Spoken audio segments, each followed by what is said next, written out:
Hi, everyone, and welcome to Your Stake, Your Story. We're a video series focused on highlighting best practices of financial advisors and values-based investing. Today, I'm really excited to be joined by Nycole Freer. Nycole is the founder of Eden Financial, a financial planning firm in Aliso Viejo, California. She works with her clients as their financial partner, educating them so they can become more confident along their wealth-building journey. Nycole, really excited to have you on. Thank you so much for having me. Yeah, I'm really excited to get this going. And as is custom on this Your Stake, Your Story podcast, starting with your story, would love to hear what led you to founding Eden. Yeah, so my last 7 years in the industry, I was working at JP Morgan and I loved it. Like when I got that job, I felt like I landed my dream job. I couldn't have asked for anything better. But then COVID hit and we got a taste of working from home. We got a little bit of freedom and I had a baby and I got married. So all of a sudden Congratulations. thank you. All of a sudden like my priorities changed. So I wanted to write a book, I wanted to blog, I wanted to do social media, and working at big brokerage firms, you're not allowed to do that because it competes with, their business. So, I started thinking like, "Hey, I wanna kinda go off on my own." I asked a partner.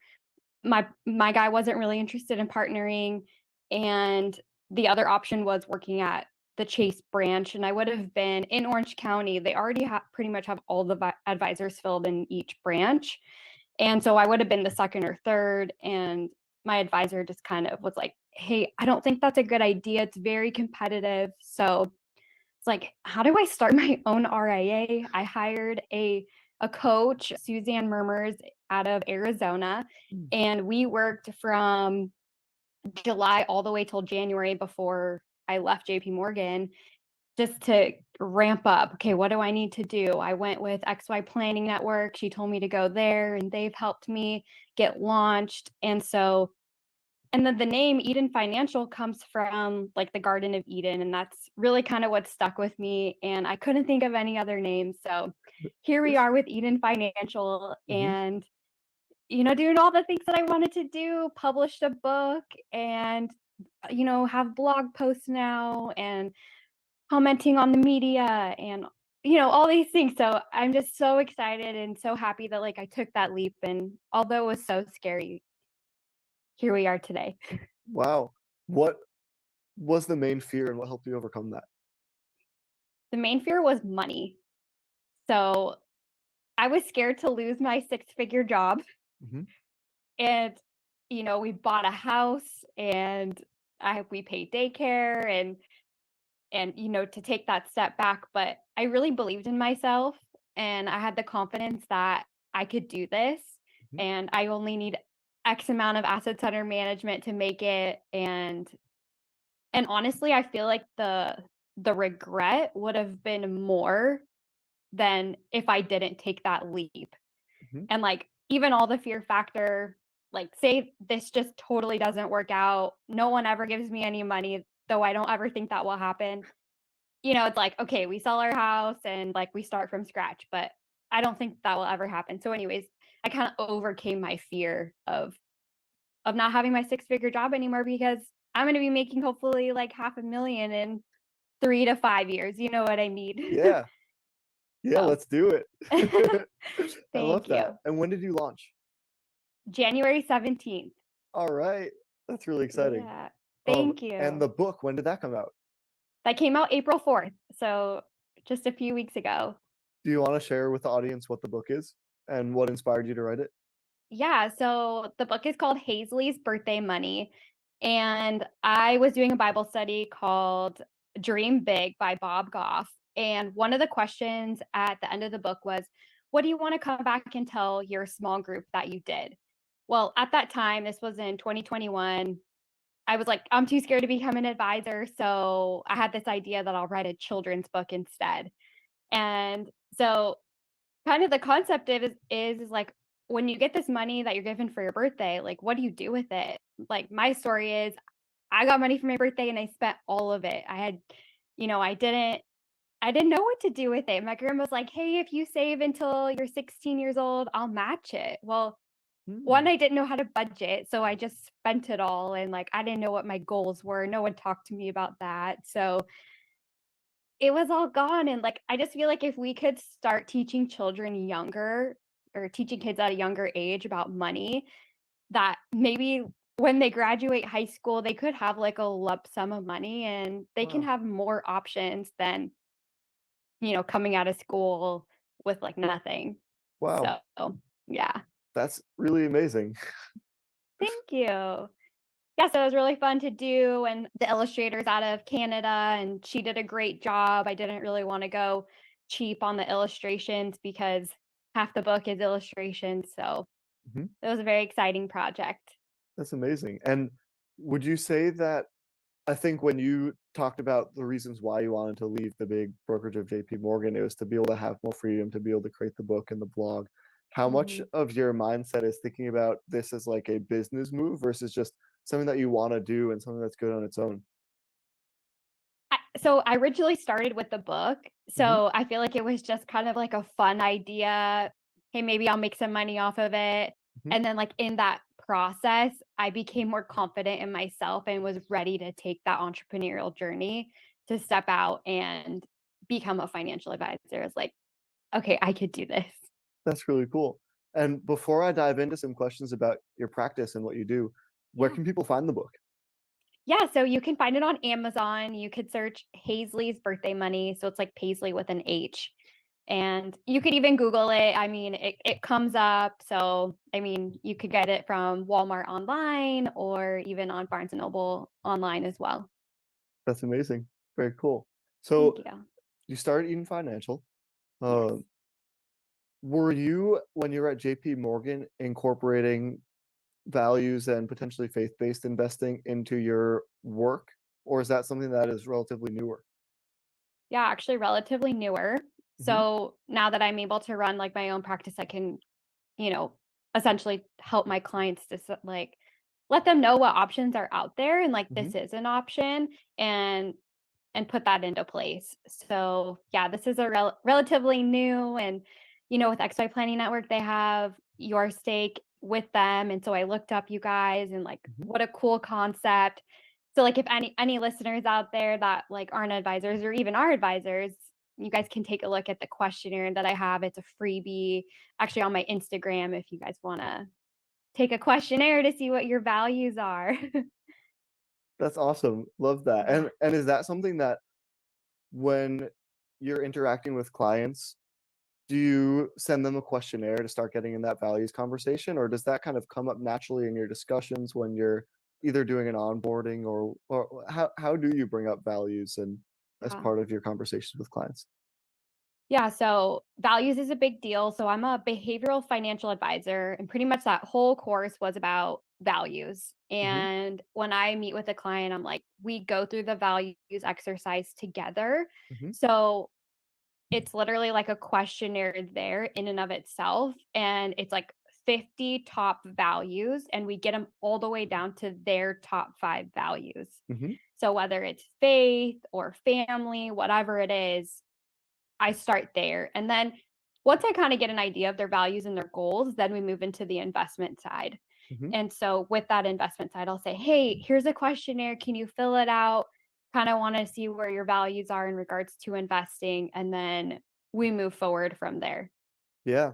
I think I know exactly which exercise you're talking about. I think I took that 2 months ago, Oh, nice. where it has these cards you have to keep narrowing down Yes. progressively and figure out which values you wanna focus on. Yeah. Yeah. Yeah. So think to perform is the one that I use, but Yeah. maybe there's other ones out there. Did you use Yeah, that that same was the one? one. That was the Oh, one. nice. Yeah. Awesome. What were your 5 if you remember off the top of your head? Yeah. So family, faith, education, recognition, and I think security was the other one. Mhm. And then Yeah. as How part about of you? the I wish you didn't ask me that because I took it and I thought, "Oh, what? This is pretty accurate." I mean, it was good, it was helpful for me. I mean, of course, it's accurate, I chose it, but it was Yeah. like a good thought exercise to Mhm. narrow things down progressively, and it was challenging but fun to be able to figure out what the 5 were, and I enjoyed going through the exercise, but I could That's probably okay. give you generally let's go with love. Let's go with loyalty. Let's go with a couple other of those. Okay. Yeah. Awesome. Yeah, service actually was my biggest one. Oh, Uh, good. so yeah, it was really cool to go through, and I could imagine going through that with a financial advisor would be really fun. Uh, my question though, um, do you feel like you got the training through that behavioral program to take the results of that and now know what to do with it? Yeah, I did. And you just kind of bring up the conversation, like how our behavior affects our Mhm. investments and how that affects our rate of return, really. Yeah. So investments work, investors don't. And it all comes down to our Mm. behavior. Mhm. The stock market's coming down and they're like, let's get out. And then 3 days later, the market's up. I want to get back in. It's like, Mhm. so we kind of talk about, we look at investments and then we come back down to like values. Just like, hey, is this really part of your values? Why are you Mm. selling right now? Like, Mm. there's no reason for that. And we can get into this, like your emotional side of your brain is getting triggered when you like fear sets in when you're seeing like losing money. Yeah. So your rational side of your brain doesn't get triggered until a few seconds after your emotional side, or even like Interesting. really small seconds. Interesting. Yeah. I've seen that actually a lot within our field, like ESG values impact faith-based investing, Mm. where when clients panic and say that they want to sell, the advisor says, "Hey, we had a plan. You're aligned with your values. You're doing the right thing. You're following the plan, and you're on the right track still." And that's something that is a huge component of maintaining that relationship and that emotional safety. Do you have any Mhm. examples or stories that you can tell of using that behavioral side with a client in a particular situation? Yeah. So more so at JP Morgan Sure. when we were, you know, dealing with 2020, for example, like that's right now. Hmm. My boss was out of the office. He was in Japan. And here I am like fielding these calls and like, hey, economically we're totally fine. Like, just stay the course and like, and I don't know if all the listeners know, but like within a few weeks we were already like back up and like it was hard to get back in, Hmm.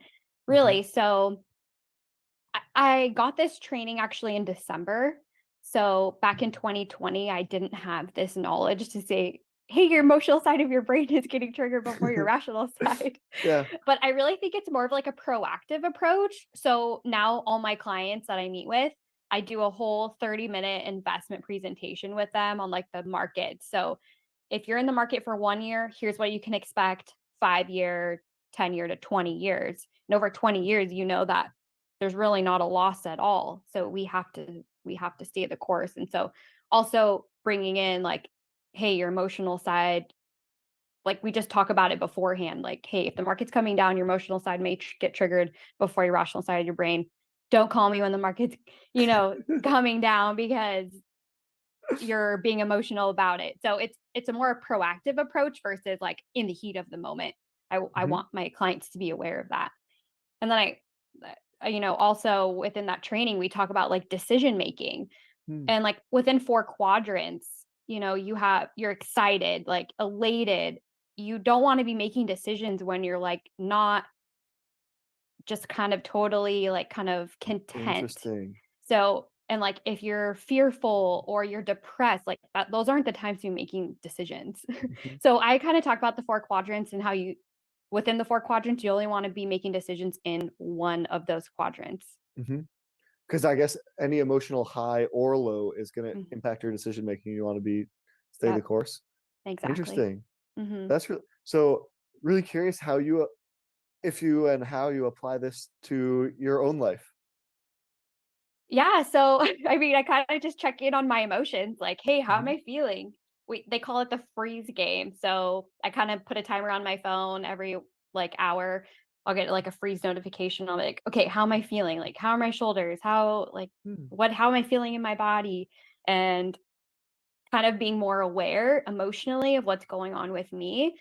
And then on my refrigerator, I also have like different emotions. So a lot of us, it's hard for us to pick like, okay, how am I feeling right now? And so we have a list of emotions on our refrigerator. So like if my husband does something that like I'm not super happy about, I go to the fridge and like look at my emotions and say, this is how I'm feeling. Mhm, And, so that's kind of also something that I've been working on while mhm. learning all these behavioral financial advice techniques. I totally love that. But my next question, what are your biggest challenges that you're facing in starting a values-oriented and behavioral-focused firm, and how are you overcoming them? Yeah, so I think the biggest challenge is it legitimate? Like, Mm, are we going to make more money by not being in value-based investing and by so if that's where like values come into play. So if if you don't want to be investing in tobacco, for example, like then we're not going to put you in there. And, and there's other types of values and things that we want to restrict because it's important to that person. I feel like maybe with even investing that they'll stay in for the long haul because they know what they're investing for the future for. mhm. So, yeah, that's the conversation I have with my clients. So, hey, maybe ESG is going to just totally outperform and everyone's going to wish that they were in ESG, Mhm. moving forward. And which probably is going to be the case because it's kind of where we're heading and just kind of where a lot of people are talking about it. Just went Yeah. to the CFA Orange County Forum, and it was one of the topics that we talked about was ESG. Yeah, So, it's really interesting in 2021. I mean, back in the '80s and '90s and early 2000s, ESG had a history or this perception of underperformance, and mm, a lot of that is because it was really based around one approach of particular negative exclusions. But then in the 2010s, there was study after study after study after study coming out showing that ESG actually helps with outperformance, better risk adjusted return. Sometimes it's a risk management play. And then in 2021, there was so much excitement because ESG was totally outperforming during the pandemic. And then people got a little bit scared when oil had a good year last year. oh But yeah, I mean, the long-term numbers are still showing, yeah, yes, there are going to be some good ESG managers and some bad ESG managers, just like there are good small cap managers and bad small cap totally, managers. But there's a lot more showing that these are factors that influence financial performance, and yeah, good investment managers should be looking at those factors, yeah. uh, and considering them. So, is that, are you talking about that with clients and trying to make the case, or are you saying, hey, like kind of going to their fear around potentially losing money and what values are most important? It's probably a Mhm. combination of both. That's my guess. Yeah, combination of both. I mean, after this CFA event that I just went to, literally he showed like 6 different categories and we all had to pick which one actually had ESG in it.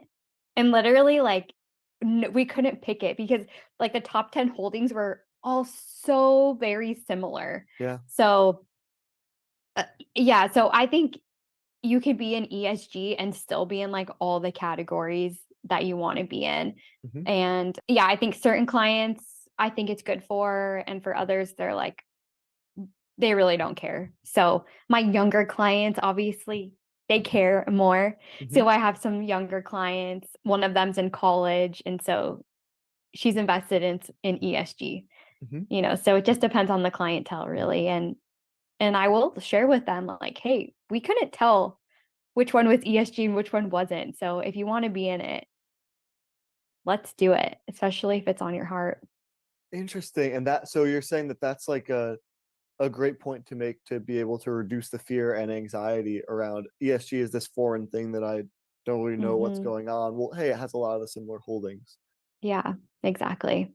Interesting. Just educating people, obviously. It always helps education so that we're not naive to what's really Mhm. possible.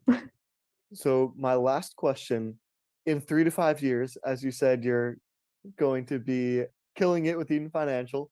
Yeah. And what do you think the field will look like in 3 to 5 years? Where do you see values-based investing Mm. headed? I think it's going to be a big part of all of our practices. Yeah, I think because we're talking about it so much, we've been talking about it, we're getting more education around the concept of it. I think it's going to play a big part of our practice, my practice. So yeah, looking forward to the future. That's amazing. Nicole, thank you so much for your time, and really Thank excited you. to see where things go and hope to have you on again. Thank you so much.